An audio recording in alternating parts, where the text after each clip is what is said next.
Hello বন্ধুরা, কেমন আছেন? আশা করছি সবাই ভালো আছেন। আমি আজকে আপনাদের সাথে আরও একটি নতুন রেসিপি নিয়ে চলে এলাম। আজকে আমি আপনাদের সাথে দেখাবো মিক্সড সবজি ভাজা, রুটিতে খাওয়ার জন্য এক নম্বর। চলুন দেখে নিন কীভাবে রেসিপিটা তৈরি করছি। আমি প্রথমে আলু, বরবটি আর গাজরটাকে সেদ্ধ করে নিয়েছিলাম। তারপর সেই কড়াইতেই ডিমটাকে কুচি কুচি করে ভেজে নিয়েছিলাম। এবার কড়াইতে তেল দিয়ে সামান্য জিরে ফোড়ন দিয়ে দিলাম। আমি এখানে ঝালের জন্য 4টে কাঁচা লঙ্কা নিয়েছিলাম।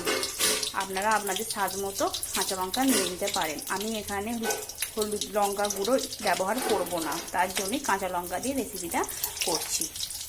এবার এই তেলের মধ্যেই কেটে রাখা পেঁয়াজ কুচিগুলোকে দিয়ে ভালো করে ভেজে নিতে হবে।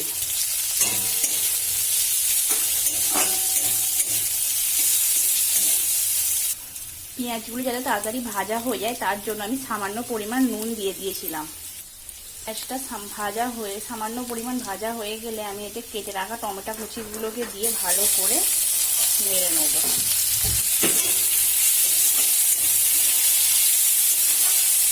আমার 80% ভাজা হয়ে গেলে এর মধ্যে আগে থেকে সেদ্ধ করে রাখা গাজর, বরবটি আর আলুটা দিয়ে ভালো করে নেড়ে নেব।